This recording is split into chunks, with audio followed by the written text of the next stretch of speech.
بسم اللہ الرحمن الرحیم۔ حضرت محمد صلی اللہ علیہ وآلہ وسلم کے بچپن کا تذکرہ چل رہا ہے۔ یاد رہے کہ حضرت عبد المطلب کے انتقال کے بعد نبی کریم صلی اللہ علیہ وآلہ وسلم کی پرورش کا ذمہ آپ کے چچا ابو طالب کے ذمے آیا۔ آپ کو بھی اپنے بھتیجے سے حد درجہ کی محبت تھی۔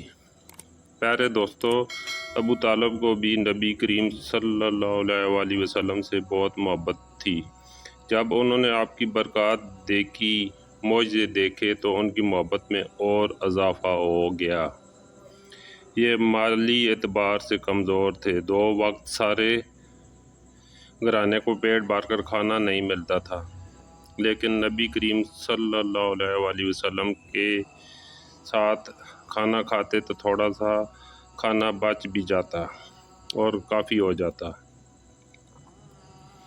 سب کے پیٹ بھر جاتے۔ اس لیے جب دوپہر یا رات کے کھانے کا وقت ہوتا تو اور سب دسترخوان پر بیٹھتے تو ابو طالب ان سے کہتے، ابھی کھانا شروع نہ کرو، میرا بیٹا آ جائے پھر شروع کرنا۔ پھر آپ تشریف لے آتے اور ان کے ساتھ بیٹھ جاتے۔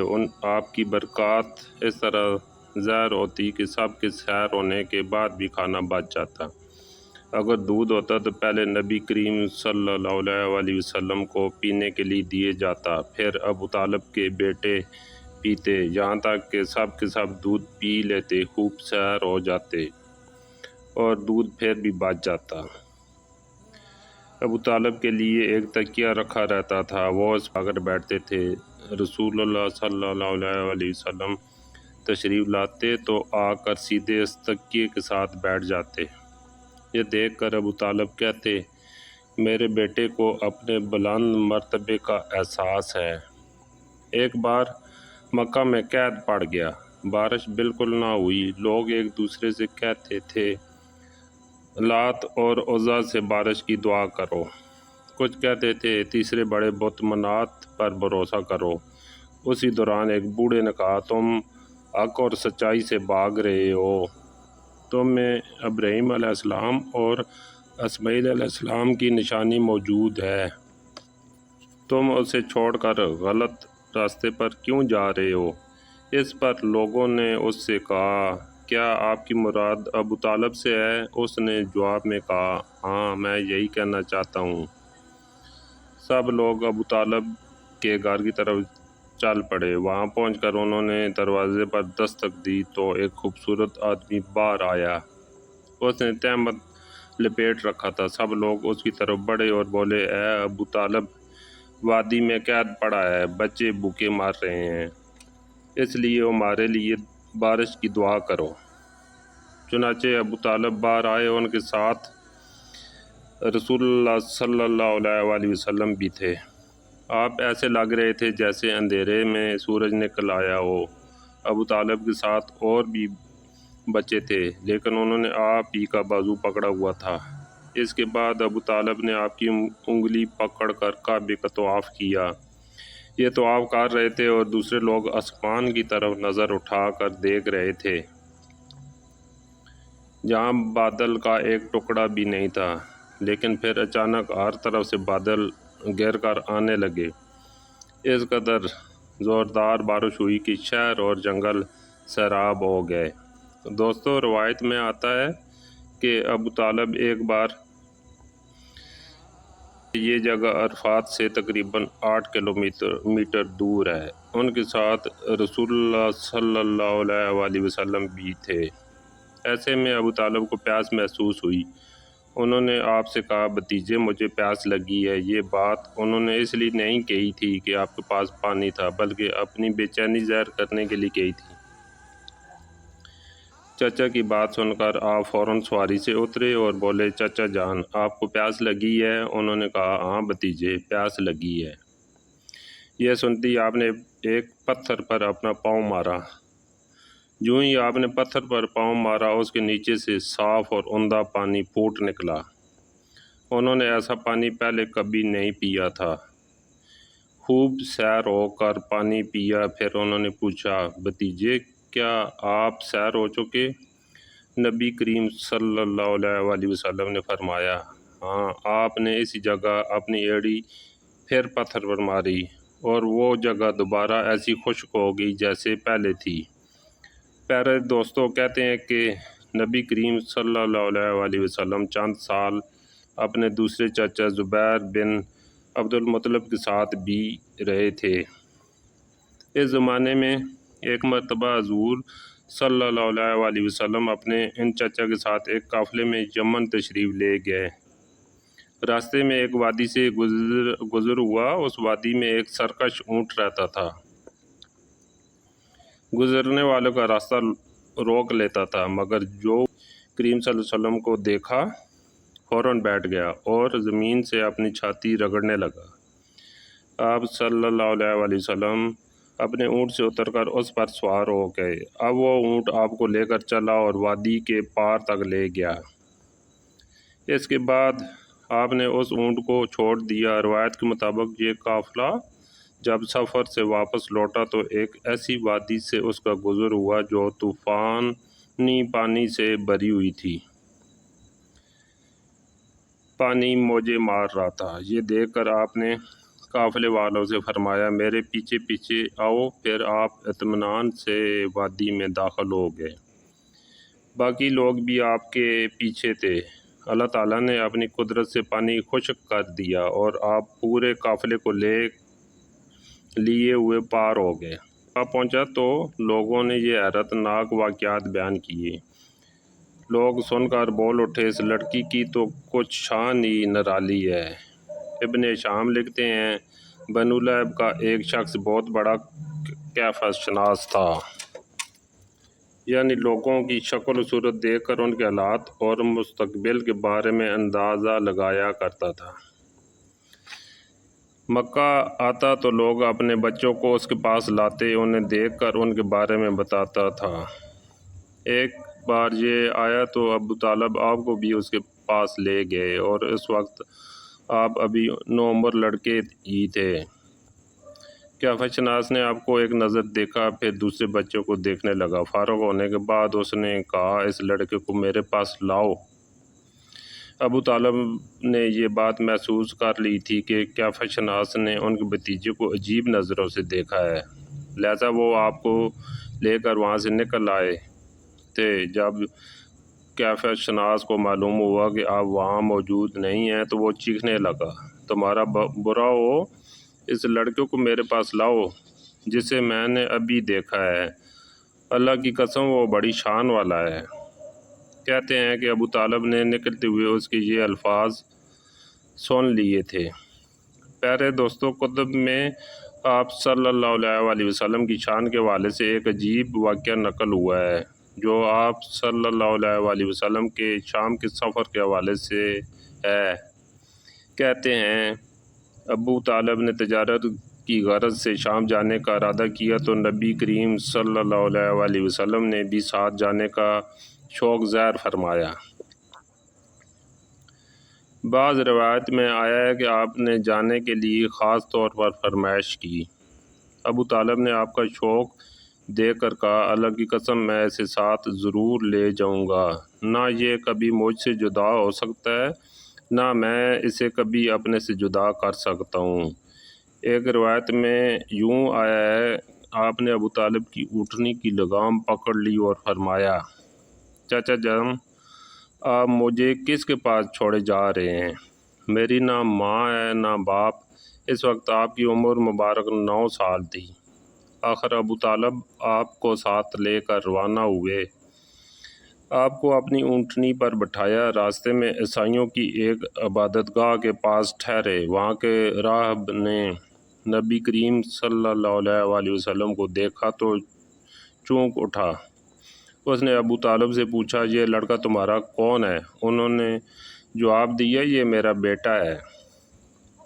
اس راہب نے کہا، یہ تمہارا بیٹا نہیں ہو سکتا۔ یہ سن کر ابو طالب بہت حیران ہوئے اور بولے، کیا مطلب ہے؟ یہ کیوں میرا بیٹا نہیں ہو سکتا؟ اس نے کہا، یہ ممکن ہی نہیں کہ اس لڑکی کا باپ زندہ ہو، یہ نبی ہے۔ مطلب یہ تھا کہ ان میں جو نشانیاں ہیں وہ دنیا کے آخری نبی کی ہیں۔ اور ان کی ایک علامات یہ ہے کہ وہ یتیم ہوں گے۔ ان کے باپ کا انتقال اس زمانے میں ہو جائے گا جب وہ ابھی پیدا ہونے والے ہوں گے۔ اس لڑکے میں آنے والے نبی کی تمام علامات موجود ہیں۔ ان کی ایک نشانی یہ ہے کہ بچپن میں ان کی والدہ کا بھی انتقال ہو جائے گا۔ ابو طالب نے اس راہب سے پوچھا، نبی کیا ہوتا ہے؟ راہب نے کہا، نبی وہ ہوتا ہے جس کے پاس آسمان سے خبریں آتی ہیں اور پھر وہ زمین والوں کو ان کی اطلاع دیتا ہے۔ تم یہودیوں سے اس لڑکی کی حفاظت کرنا۔ دوستو کہتے ہیں کہ اس کے بعد ابو طالب وہاں سے آگے روانہ ہوئے۔ راستے میں ایک اور راہب کے پاس ٹھہرے۔ یہ بھی ایک خانقاہ کا عابد تھا۔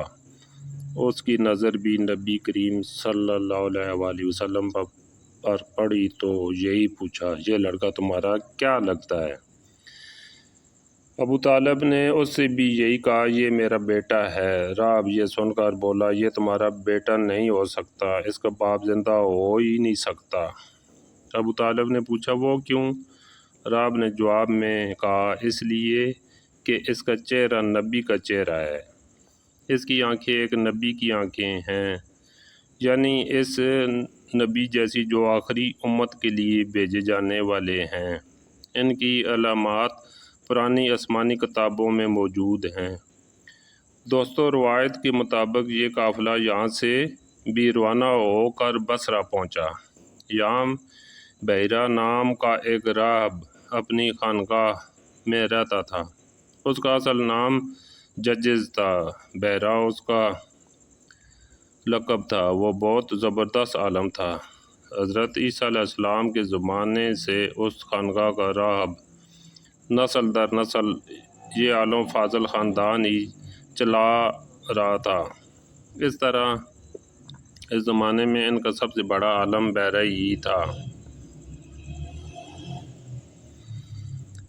قریش کے لوگ اکثر بحیرہ کے پاس سے گزرا کرتے تھے، مگر اس نے کبھی ان سے کوئی بات نہیں کی تھی۔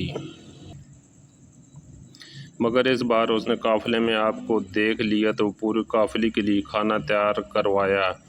بحیرہ یہ منظر بھی دیکھا کہ نبی کریم صلی اللہ علیہ وآلہ وسلم پر ایک بدلی سایہ کیے ہوئے تھی۔ جب یہ قافلہ ایک درخت کے نیچے آ کر ٹھہرا تو اس بدلی کی طرف دیکھا، وہ اس درخت پر سایہ ڈال رہی تھی اور اس درخت کی شاخیں اس طرف جھک گئی تھیں جدھر نبی کریم صلی اللہ علیہ وآلہ وسلم موجود تھے۔ اس نے دیکھا بہت سی شاخوں نے آپ کے اوپر جمگٹا سا کر لیا تھا۔ اصل میں ہوا یہ تھا، جب نبی کریم صلی اللہ علیہ وآلہ وسلم اس درخت کے پاس پہنچے تو قافلے کے لوگ پہلے ہی سایہ دار جگہ پر قبضہ کر چکے تھے۔ اب آپ کے لیے کوئی سایہ دار جگہ نہیں تھی۔ چنانچہ آپ جب دھوپ میں بیٹھے تو شاخوں نے اپنا رخ تبدیل کر لیا اور آپ کے اوپر جمع ہو گئیں۔ اس طرح آپ مکمل طور پر سائے میں ہو گئے۔ بحیرہ نے یہ منظر صاف دیکھا تھا۔ آپ کی یہ نشانی دیکھ کر اس نے قافلے والوں کو پیغام بھجوایا، اے قریشیو، میں نے آپ لوگوں کے لیے کھانا تیار کروایا ہے۔ پوری خواہش ہے کہ آپ تمام لوگ کھانا کھانے آئیں، یعنی بچے، بوڑھے اور غلام سب آئیں۔ بحیرہ کا یہ پیغام سن کر قافلے میں سے ایک نے کہا، اے بحیرہ، آج تو آپ نیا کام کر رہے ہیں، ہم تو اکثر اس راستے سے گزرتے ہیں، آپ نے کبھی دعوت کا انتظام نہیں کیا، پھر آج کیا بات ہے؟ بحیرہ نے انہیں صاف جواب دیا، تم نے ٹھیک کہا، لیکن بس آپ لوگ مہمان ہیں اور مہمان کا اکرام کرنا بہت اچھی بات ہے۔ اس طرح تمام لوگ بحیرہ کے پاس پہنچ گئے، لیکن اللہ کے رسول صلی اللہ علیہ وآلہ وسلم ان کے ساتھ نہیں گئے، انہیں پڑاؤ ہی میں چھوڑ دیا گیا تھا۔ آپ کو قافلے کے ساتھ اس لیے نہیں لے جایا گیا تھا کہ آپ کم عمر تھے اور آپ وہیں درخت کے نیچے بیٹھ گئے۔ ادھر بحرہ نے لوگوں کو دیکھا اور ان میں سے کسی میں اسے وہ صفت نظر نہ آئی جو آخری نبی کے بارے میں اسے معلوم تھی، نہ ان میں سے کسی پر وہ بدلی نظر آئی، بلکہ اس نے عجیب بات دیکھی کہ وہ بدلی وہیں پڑاؤ کی جگہ پر ہی رہ گئی تھی۔ اس کا صاف مطلب یہ تھا بدلی وہیں ہے جہاں اللہ کے رسول ہیں۔ تب اس نے کہا، اے قریش کے لوگو، آپ میں سے کوئی پیچھے رہ تو نہیں گیا؟ اس پر قریش نے کہا، اے بحرہ، جن لوگوں کو آپ کی اس دعوت میں لانا ضروری تھا ان میں سے تو کوئی نہیں رہا، ہاں ایک لڑکا رہ گیا ہے جو سب سے کم عمر ہے۔ بحرہ بولا، تب پھر مہربانی فرما کر اسے بھی بلا لائیں۔ یہ کس قدر بری بات ہے کہ آپ سب آئیں اور آپ میں سے ایک رہ جائے، اور میں نے اسے آپ لوگوں کے ساتھ دیکھا تھا۔ تب ایک شخص گیا اور آپ کو ساتھ لے کر بحرہ کی طرف روانہ ہوا۔ اس وقت وہ بدلی آپ کے ساتھ ساتھ چلی اور تمام راستے اس نے آپ پر سایہ کیے رکھا۔ بحرہ نے یہ منظر صاف دیکھا، وہ آپ کو زیادہ غور سے دیکھ رہا تھا۔ آپ کے جسم مبارک میں وہ علامات تلاش کر رہا تھا جو ان کی کتب میں درج تھیں۔ جب لوگ کھانا کھا چکے اور ادھر ادھر ہو گئے تب بحرہ آپ کے پاس آیا اور بولا، میں لات اور عزیٰ کے نام پر آپ سے چند باتیں پوچھنا چاہتا ہوں، جو میں پوچھوں آپ مجھے بتائیں۔ اس کی بات سن کر آپ نے فرمایا، لات اور عزیٰ کے نام پر مجھ سے کچھ نہ پوچھو، اللہ کی قسم مجھے سب سے زیادہ نفرت انہی سے ہے۔ اب بحرہ بولا، اچھا تو پھر اللہ کے نام پر بتائیں جو میں پوچھنا چاہتا ہوں۔ آپ نے فرمایا، پوچھو۔ اس نے بہت سے سوال کیے، آپ کی عادات کے بارے میں پوچھا۔ اس کے بعد اس نے آپ کی کمر پر سے کپڑا ہٹا کر مہر نبوت کو دیکھا، وہ بالکل ایسی ہی تھی جیسا کہ اس نے اپنی کتابوں میں پڑھا تھا۔ اس نے فوراً مہر نبوت کی جگہ کو بوسہ دیا۔ قریش کے لوگ یہ سب دیکھ رہے تھے اور حیران ہو رہے تھے، آخر لوگ کہیں بغیر رہ نہ سکے، محمد صلی اللہ علیہ وسلم میں بہت دلچسپی لے رہا ہے، شاید اس کی نزدیک ان کا مرتبہ بہت بلند ہے۔ ادھر نبی کریم صلی اللہ علیہ وسلم سے بات چیت کرنے کے بعد بحرہ ابو طالب کی طرف آیا اور بولا، یہ لڑکا تمہارا کیا لگتا ہے؟ ابو طالب نے کہا، یہ میرا بیٹا ہے۔ اس پر بحرہ نے کہا، نہیں یہ تمہارا بیٹا نہیں ہو سکتا، اس کا باپ زندہ نہیں۔ ابو طالب کو سن کر حیرت ہوئی، پھر انہوں نے کہا، دراصل یہ میرے بھائی کا بیٹا ہے، ان کا باپ فوت ہو چکا ہے، اس کا انتقال اس وقت ہو گیا تھا جب یہ ابھی پیدا نہیں ہوئے تھے۔ یہ سن کر بحرہ بول اٹھا، ہاں یہ بات صحیح ہے، اور ان کی والدہ کا کیا ہوا؟ ان کا بھی تھوڑا سا پہلے انتقال ہوا ہے۔ یہ سنتے ہی بحرہ نے کہا، بالکل ٹھیک کہا، اب تم یوں کرو کہ اپنے بھتیجے کو واپس وطن لے جاؤ، یہودیوں سے ان کی پوری اور طرح حفاظت کرو، اگر انہوں نے انہیں دیکھ لیا اور ان میں وہ نشانیاں دیکھ لیں جو میں نے دیکھی ہیں تو انہیں قتل کرنے کی کوشش کریں گے۔ تمہارا یہ بھتیجا نبی ہے، اس کی بہت شان ہے، ان کی شان کے بارے میں ہم اپنی کتابوں میں پڑھ چکے ہیں۔